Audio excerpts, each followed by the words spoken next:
Welcome to the AUgenda for Thursday. I'm Mike Niziolek. He's Brandon Marcello with Auburn 24/7 Sports. Is there going to be on Auburn this year a Will Hastings type that kind of comes out of nowhere? Who will that be? I'm going to go with the guy I keep pumping up. Yeah. KJ Britt at linebacker. You talk about how Auburn feels comfortable with 6 linebackers, but especially 4. I think KJ Britt could maybe be like that 5th guy. He's going to be a very good guy that could, rush the passer if needed.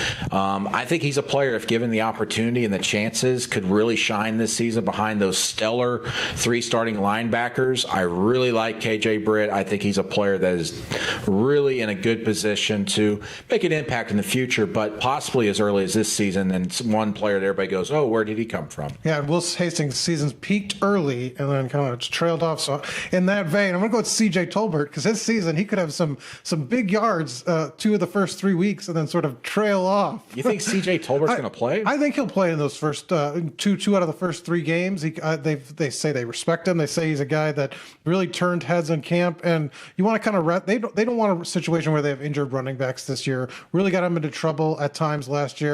Why not save those guys? Malik, don't get him injured. Give him a couple carries. Give him an early day, especially games against Mercer. There's nothing to prove. Give C.J. Tolbert 10, 15 carries. He can get a couple of touchdowns, and then maybe he disappears and does have a Will Hastings-like season. What do you think?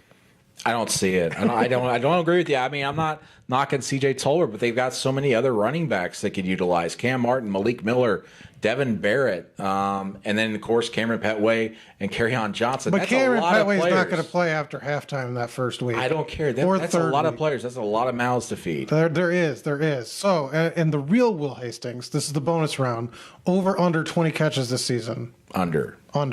Way under? What's your prediction? Like 15 to 18, something like that. I go under. And I've said this, and there's no knock on him. He's got a very fast guy and has those measurables, but just not the size of an SEC player. That's not a knock on him. Not many people are, obviously, but I just don't see him, if Auburn's going to have a successful offense, him being the go-to guy. Now watch, he'll have 80 catches and be the next 1,000-yard receiver. But, I mean, don't you think that's the case? Yeah, I just don't think he's built physically to play in the SEC and play multiple games in the SEC and stay healthy. I mean, this is a guy that Chip Lindsey, the offensive coordinator, even admitted like he kind of holds his breath every time he's about to get tackled because you never know how hard he's going to get hit because he's so small. And could you imagine being his parents in the stands and going across the middle? I mean, I just want to turn the TV on.